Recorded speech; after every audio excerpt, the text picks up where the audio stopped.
Hello everyone, and thanks for tuning in to roleinnish. I'm Matt, and in today's video we're going to be talking about the Nature and Tempest domains, which are options for you to choose as your subclass at first level when playing a cleric.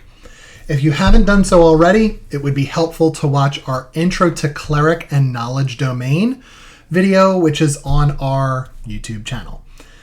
This is going to continue that discussion. The first video talks about what all clerics get and then goes over what the options are when you choose the knowledge domain at first level. This video is solely going to focus on the nature domain and tempest domains, which are additional options for you to choose at first level. Starting with the nature domain, this is going to be for clerics who want to play, lean in towards the protectors of all things that are natural and nature based. And you might, if you're familiar with D&D classes, you might be thinking, well, why don't I just play a druid? Because druids essentially do the same thing. And while that might be true, this is different because clerics have access to different spell lists, but they also get access to wearing or getting proficiency in heavy armor based on the domain that you choose. This is one of them. So nature domain, and we'll talk more about that in a second, you are going to get access to heavy armor proficiency, which is going to make you stand out more than picking the druid class, where you might only have access to light and medium armor, maybe shields, but not that heavy armor, high armor class that a cleric would get. That being said, there are some similar spells that druids get that might look familiar to you in your nature domain cleric. And some of those spells are going to be listed here, and these are going to be ones that you have access to as soon as you hit these appropriate levels. At first level, you'll get Animal Friendship and Speak with Animals. They're very different. Speak with Animals is what it sounds like, the ability to talk to animals. It's going to require it doesn't require concentration, but it does last for 10 minutes, allowing you to communicate with animals. Animal Friendship is going to be something that lasts for 24 hours and essentially is going to work like a charm. That creature is going to regard you as friendly. So perhaps it'll allow you to calm down an angry owlbear. Or you come across a hungry creature in its territory and it looks at you angrily and seems like it wants to attack. Not all beasts are evil. Some of them are just territorial. Some of them are just hungry. And understanding that, using a spell like Animal Friendship will allow you to protect that creature of nature without having to get into combat with it and get around it. At third level, you'll get automatic access to spells like Bark Skin and Spike Growth.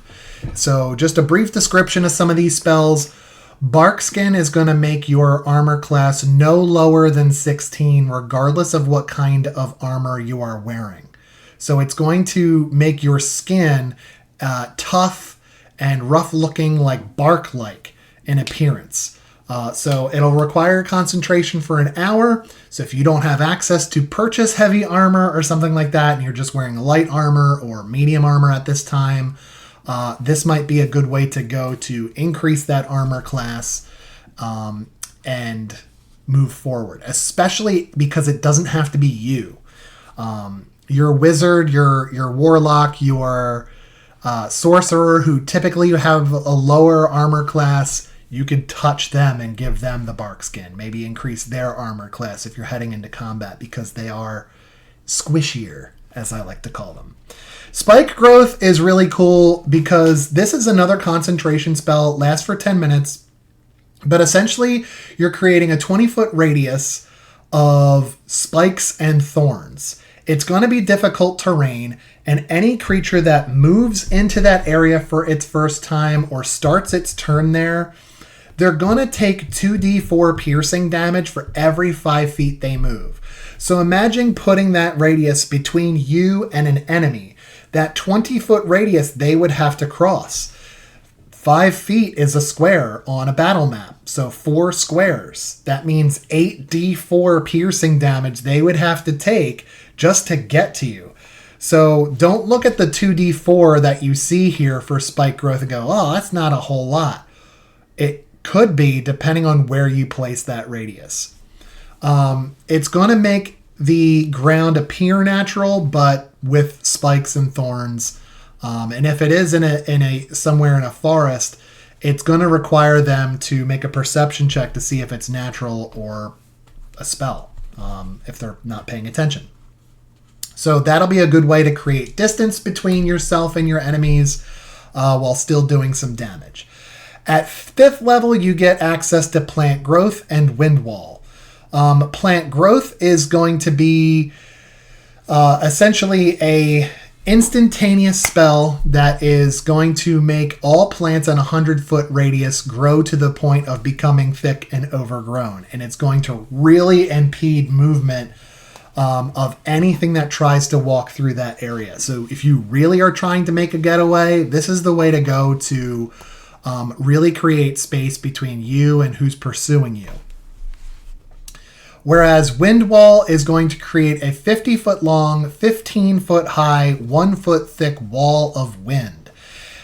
Any creature in that area must make a strength saving throw, taking 3d8 bludgeoning damage on a failed save, or half as much if they succeed on the save. Any fog, smoke, or other gases in the area are going to be held at bay or moved out of the way by this wind wall. And small or smaller flying creatures or objects won't be able to pass through that wall. So it'll keep you from getting sniped by archers in the distance that are just raining down. If you create a wind wall, they won't be able to penetrate that wall and thus create a barrier between yourself and those enemies. Or like I said, you could use that wind wall to push and move things out of the way. Very useful spell. You can get really creative with it. If you want to read more about it, you absolutely can. It is going to be in your spell list towards the back of your player handbook. At 7th level, you get Dominate Beast and Grasping Vine. So Dominate Beast works essentially like a charm as well. It's going to require your concentration for a minute. It's a 4th level spell. Although, unlike a charm, this is a domination. So you could actually give that creature commands, which they will do to their best of their ability. It is a telepathic link between you and it, and you could give it actions such as attack that creature, run in that direction, fetch that object, give me your weapon, that kind of stuff it will do, assuming it's not going to harm itself or kill itself. But essentially, this is a way to swing numbers in your favor, or I've even seen this used in such a way where there was a conflict happening, and it was all verbal, and it was starting to escalate. And before it got to the point of engaging in combat, a party member was like, ugh, they have a beast on their side. I'm going to use Dominate Beast to get them on our side before combat happens. And the reason that that was important is because this part of the spell that reads at that bottom of that first paragraph, it says, if you or creatures that are friendly to you are fighting it, it has advantage on the saving throw to avoid being dominated. So before the fight kicked in, this was utilized so they didn't have advantage, and it swung things in their favor. Very clever use of that spell. Take a look and give it a read. It is an excellent way to get numbers on your side. Grasping Vine is cool because it's essentially exactly what it sounds like. You create a massive vine that will lash out at a creature within 30 feet of it that you can see. That creature must succeed on a dex saving throw, or it is going to be pulled 20 feet directly towards the vine, and that could really get creatures away from you if you are being overwhelmed. Right? You could put it behind them and have them start pulling people out of the way to, again, swing the numbers in your favor or do something like that. Very clever spell, but remember this is a bonus action. And rules as written are, if you're casting a bonus action spell, your action can only be a cantrip if you're spell casting. Otherwise, you're going to use your action to dodge or dash or use a weapon attack. Unless you have table rules like ours, be sure to check that in our homebrew playlist. It is called the top 10 homebrew rules we use at our table, where I indicate that I use that rule a little bit differently. As you get higher in level, I allow you to use more than just a cantrip. But talk to your DM. The point is, Grasping Vine's a good one, because it's like having an extra party member that can help move things around and create space. At 9th level, you get access to Insect Plague and Tree Stride. Tree Stride is pretty awesome because it is essentially a teleport, right? It requires your concentration for a minute, but it allows you to enter a tree and exit another one within 500 feet. It's like using trees as a doorway, right? I could step into this tree behind me, I disappear, you no longer see me, because now I'm all the way over there walking out of the bark of that tree all the way over there. So that is a good way, a good use to teleport in a sense, and using trees, nature to do so. Very, very cool. Insect Plague also is what it sounds like. This is going to require your concentration for 10 minutes, so it lasts much longer. You can point at an area up to 300 feet away, and it will create a 20-foot radius that is filled with insects. Those insects are going to attack anything that is in that radius. So a creature in that radius needs to make a Constitution saving throw. Otherwise, they're going to take 4d10 piercing damage on a failed save, or half as much on a successful one. That creature can also make that saving throw when they enter the spell's area for a first time, or it's ending its turn there. So it could impede them from, getting to you, because it is considered difficult terrain, so it's going to use up a lot of their movement. And 4d10 piercing is a lot of damage from insects. So that is a pretty cool spell to not only slow down your enemies from approaching you or getting close to you, but also inflicting some damage by some insects. As long as you maintain that concentration, that's a good use of that spell. At first level, you're going to get a feature called the Acolyte of Nature. This allows you to choose one druid cantrip of your choice. Now remember, you're a cleric, and clerics have their own spell list. However, this feature allows you to go into the druid spell list and pick one of their cantrips, because your motivations are so similar. You're also going to get proficiency in one skill of your choice between animal handling, nature, or survival. Now remember, all clerics are going to get proficiency in some skills at the start. Just make sure you're not picking one of these, so you can really take advantage of this feature by gaining another skill you're proficient in. Animal handling is going to allow you to pet a creature, approach a creature, perhaps ride a creature, whereas nature and survival are going to be more like, do I know that plant? Do I know that animal? What does that animal or plant do? Survival's more like, where am I? Where's north? Do I know this area? Do I know what lives in this kind of terrain? That's what that's really for. At first level, you're also going to get a proficiency with heavy armor, as I mentioned in the beginning of this video. So this is really what differentiates a nature domain cleric versus a druid. At second level, you get the nature domain's specific channel divinity feature, which is going to be charm animals and plants. So as an action, you can present your holy symbol and invoke the name of your deity.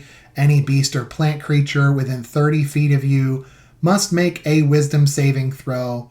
Should they fail that, it is going to be charmed by you for a minute or until it takes damage. And while charmed by you, it considers you friendly, and other creatures you designate. So if you're walking through an area filled with poisonous plants, this would come in handy to say, hey, we're not here to harm, we're just passing through. And perhaps those plants don't attack you with their poison or the creature. Very interesting way to use that. At 6th level, you get a feature called Dampen Elements. So when you or a creature you can see within 30 feet of you takes acid, cold, fire, lightning, or thunder damage, you can use your reaction to grant resistance to the creature against the instance of that damage. So again, that's yourself or a teammate. If they're taking elemental damage that is listed there, you can use your reaction, not on your turn, to give them that resistance, which is a great way to keep someone up if they're already low and they're about to take damage from one of these elements. You can half it by using this, but make sure you have your reaction available, because you only get one per round, and it only refills at the start of your next turn. So that's a good one to hang on to and think about utilizing. At 8th level, you get something called Divine Strike. Once on each of your turns, when you hit a creature with a melee weapon, you can cause the attack to deal an extra 1d8 cold, fire, or lightning damage. Your choice. When you reach 14th level, this enhances to a 2d8 instead of 1d8. So if you're playing a cleric that's not really going to rely as heavily on the spellcasting, or maybe you're just holding on to your spell slots and you're using your weapon right now, at 8th level, this kicks in where, in addition to normal weapon damage, you get that extra d8. You choose the element, cold, fire, or lightning. And again, at 14th level, it increases to 2d8. At 17th level, you're considered a Master of Nature.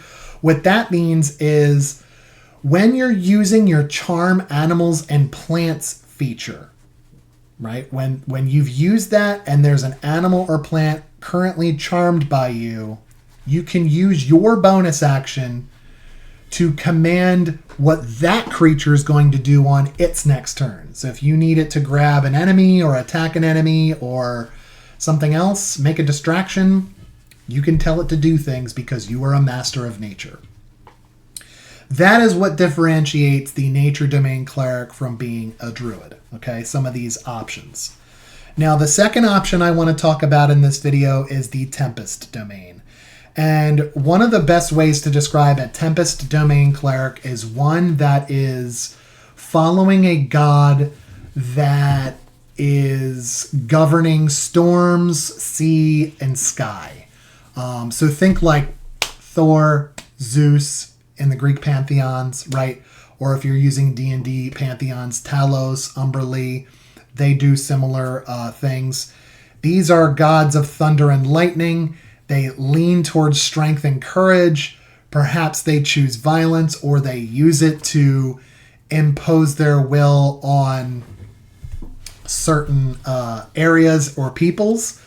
So depending on the god that you're serving, evil, good, neutral, you might want to choose this domain. I think this is a great option if you are playing in a not necessarily combat heavy, but combat involved campaign. Of course, combat is a big part of this game, but there are several ways you can handle an encounter without turning to violence. If this is a campaign that you're playing where violence and fighting are going to be very relevant, the Tempest Domain should be something you should consider. Okay, there's a lot of battlefield control here in the spells that you automatically get access to. So let's talk about a few of those really quick. At first level, you get access to spells Fog Cloud and Thunder Wave. So Fog Cloud is a first level spell. It requires your concentration for up to an hour. It's essentially a 20-foot radius of fog that you can create just pointing and saying, there. It's going to make anything that's in it heavily obscured. So if you want to hide yourselves, you can center it on yourselves. But just know that while heavily obscured, you can't really see much that's going on. So perhaps you fog cloud your enemies so they can't see you or where it came from. Know that a wind of 10 miles an hour or greater is going to dispel said fog, but it's a great way to hide or use it to conceal your getaway. Thunder Wave is going to be a 15-foot cube that emanates from you, and it's essentially a shock wave. Anybody that's within 15 feet originating from you, if they're in that cube, they need to make a Constitution saving throw. If they fail, they're taking 2d8 thunder damage, and they're being pushed 10 feet away from you. If they succeed on the saving throw, they're not being pushed at all, but they're going to take half damage. So think about, perhaps fighting on a rooftop or on a bridge somewhere. That 10-foot push could cause somebody to fall to their demise, and you've only burned a first level spell. I've seen that happen. It's a clever way of handling enemies in that situation. But otherwise, it's a great first level spell to do 2d8 thunder damage and push someone. In addition to creatures, objects that are unsecured, crates, barrels, things in the way, are automatically going to be pushed 10 feet away while this boom.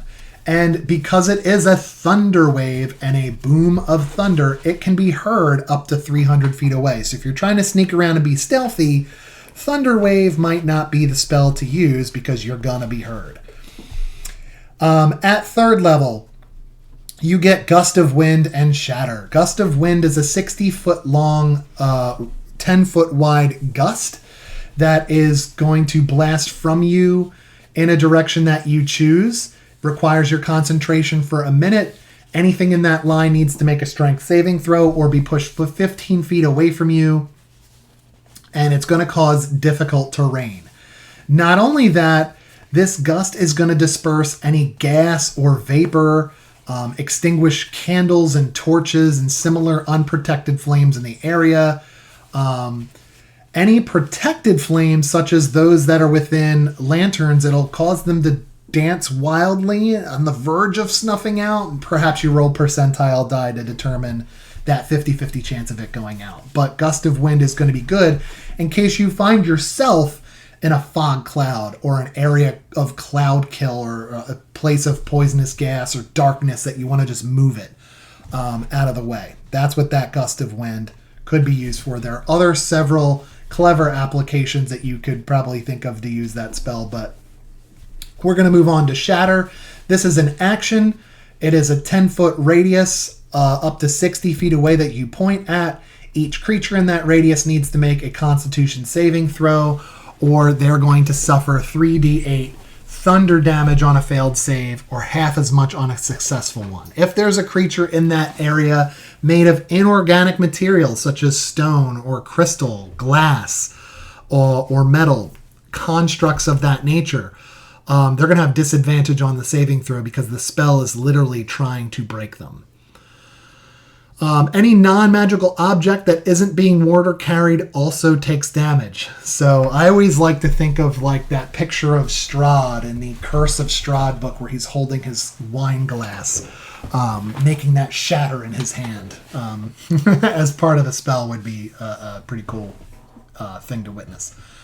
At 5th level, you get access to Call Lightning and Sleet Storm. Now, I would love to do a video. I know the Dungeon Dudes have done videos on their favorite spells, and I would love to do something like that. These are two spells that I feel are severely underrated. You get access to them immediately at 5th level in the Tempest domain. And let's talk about Call Lightning first, because you can point out an area up to 120 feet away. What it does is creates a 60-foot radius centered on the point you can see directly above you. You're essentially creating a storm where you are. Could be indoors, doesn't matter. But essentially you're creating a cloud, a stormy cloud. This requires your concentration up to 10 minutes. And what you can do with that cloud is choose a point that you can see under that cloud. A bolt of lightning is going to strike down from that cloud and hit the ground. Each creature within 5 feet of that point must make a dexterity saving throw. They're going to take 3d10 lightning damage on a failed save, or half as much on a successful one. Now, it stays there because it requires your concentration, and assuming you maintain that concentration on your next turn, it's already cast. You could just use your action to make another lightning bolt strike. Now, because it's a 60-foot radius, imagine that the enemy needs to get out of there. They just got hit by lightning and now they're trying to run out of it. They might not exit underneath that cloud on their turn. So on your next turn, you could potentially get them again by using your action to strike another lightning bolt. And you can keep this going for up to 10 minutes as long as you keep your concentration. With one spell, you could be doing 3d10 lightning damage. Now, if nothing else, if they all make it out of that radius, you can, dismiss it at that point. But it's a pretty great spell to do. And it could potentially stack with something else I'm going to touch on in a minute. Sleet Storm is another good one. 3rd level spell. Similar circumstance, but slightly different. Point at an area within 150 feet of you. It creates a 40-foot radius. This is concentration for just a minute, but essentially what you're doing is taking a 20-foot tall, 40-foot wide cylinder and making it sleet in that area. It's going to heavily obscure that area, and any exposed flames within it are going to be doused. So, if your wizard or mage in your party, or maybe even an enemy, had cast a fireball, upon the initial explosion, the flames stay there and continue to burn stuff. This would snuff it out. It's also going to cover the ground in slick ice, making it difficult terrain. When a creature enters that area for the first time on a turn, or it starts its turn there, it needs to make a dexterity saving throw before doing anything else, because if they fail, it's going to knock them prone. That could give advantage to your friends attacking it, unless it's ranged. Of course, that would be disadvantage. But it could prevent them from doing what they really wanted to do, because a prone creature is likely to miss their own attack or make them a bigger target because they're down. So there's lots of useful applications to this spell, like the difficult terrain, like knocking it prone.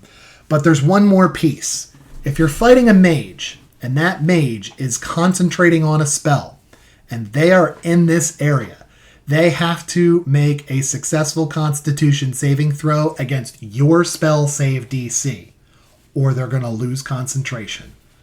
So, unlike when they get hit while you're concentrating and the DC's 10 or half the damage taken, whichever's higher, this is going to be a saving throw against your spell save DC, making it harder to succeed for them.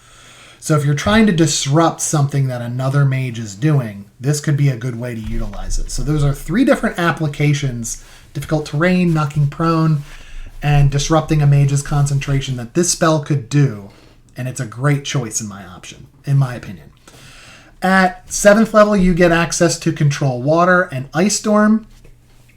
Ice Storm, you can point 300 feet away to create a 20-foot radius in which you're going to make a 40-foot high, 20-foot radius cylinder that is going to pummel any creature in that cylinder. They got to make a dex saving throw.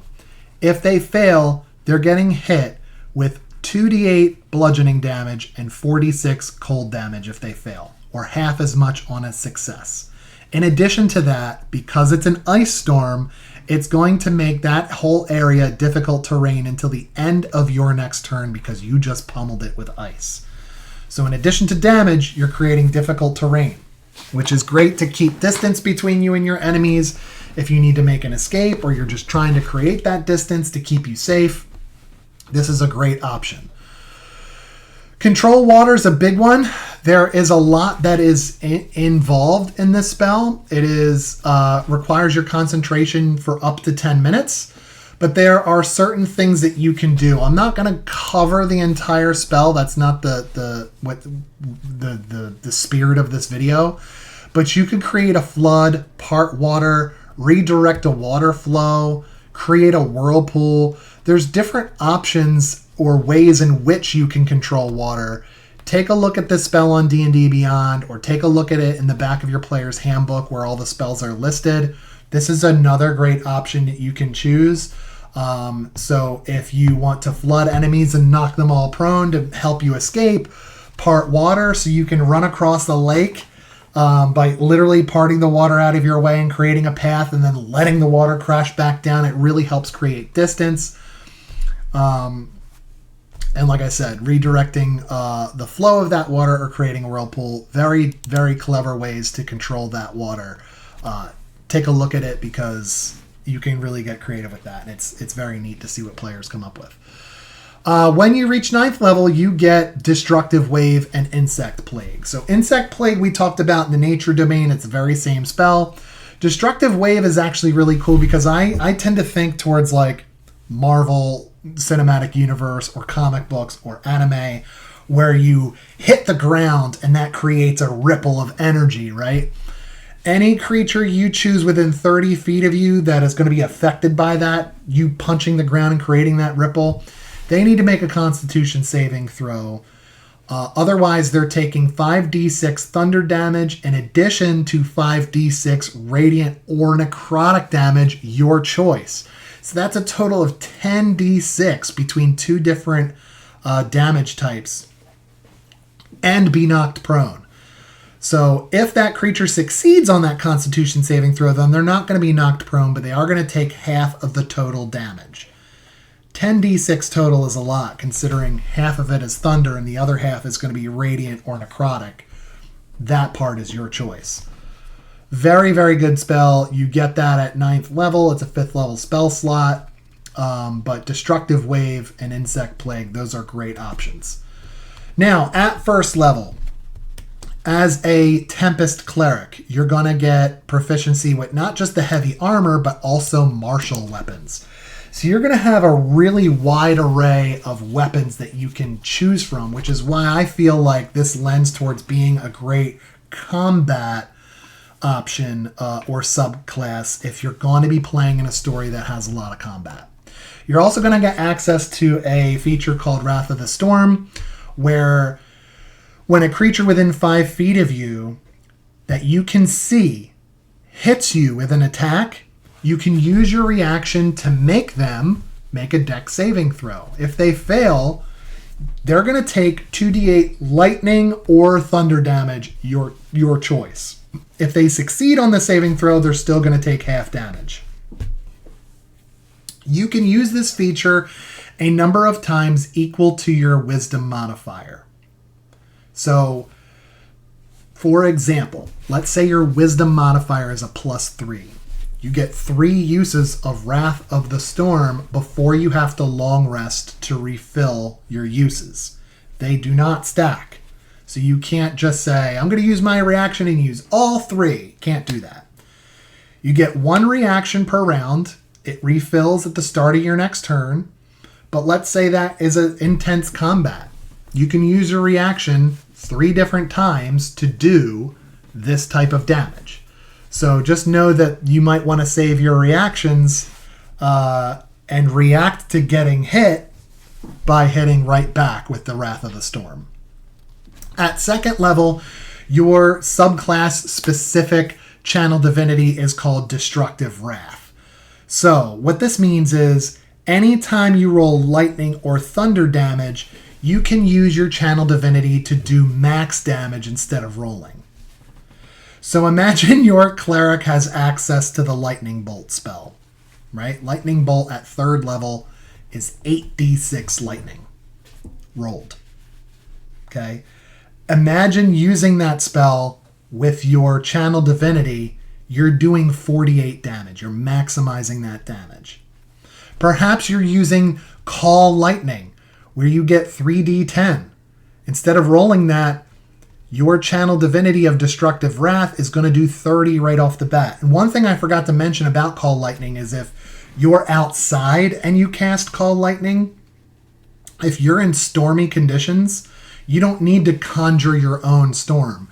You can use the existing one, and doing so in this nature gives you an extra d10. So if you're outdoors during stormy conditions and you cast Call Lightning, you get 4d10 instead of 3. Expending your channel divinity, perhaps you can maximize that damage. So that is something that's very, very cool and something that could really increase your damage output, and you get it at 2nd level. Very awesome. At 6th level, you get something called Thunderbolt Strike. When you deal lightning damage to a large or smaller creature, you can also push it up to 10 feet away from you. It just happens. It's a thing that happens. It does not require an action or a bonus action. So, in combination of something like Call Lightning, using your channel divinity to maximize the damage, your Thunderbolt strike also will push that creature up to 10 feet away from you. That kind of stuff does stack. So you can see where I'm going, where Tempest Domain Cleric is really, in my opinion, aiming towards that combat proactive cleric build. Two more things. Divine Strike at 8th level, kind of like the Nature Domain. This one's a little bit different. Once on each of your turns when you hit a creature with a melee weapon attack, you can add a d8 of thunder damage. Nature, you got to choose. I think it was like cold fire or lightning.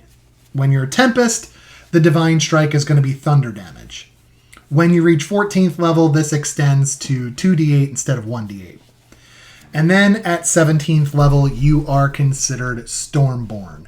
You gain a flying speed equal to your walking speed whenever you are not underground or indoors. So when you're outside, you're essentially using the nature and wind to lift you up and make you fly. But that's pretty cool. Who doesn't want to fly, right? There are a lot of magic items that can help you fly. There are spells that can help you fly. But your Tempest Domain Cleric at 17th level is just going to fly because they can. So that's pretty cool. Those are your Nature Domains and Tempest Domains options to choose from starting at level 1. And I think you should consider it, especially if your DM tells you that you're going to be in a campaign that may feature, a decent amount of combat. Something to consider. All right, so now that you know what all clerics do from our previous video and this video focusing on Nature and Tempest Domain, come right back here because we've got another video for you that is going to cover the Trickery Domain and War Domains. Until then, keep rolling those dice, and we'll see you at the table.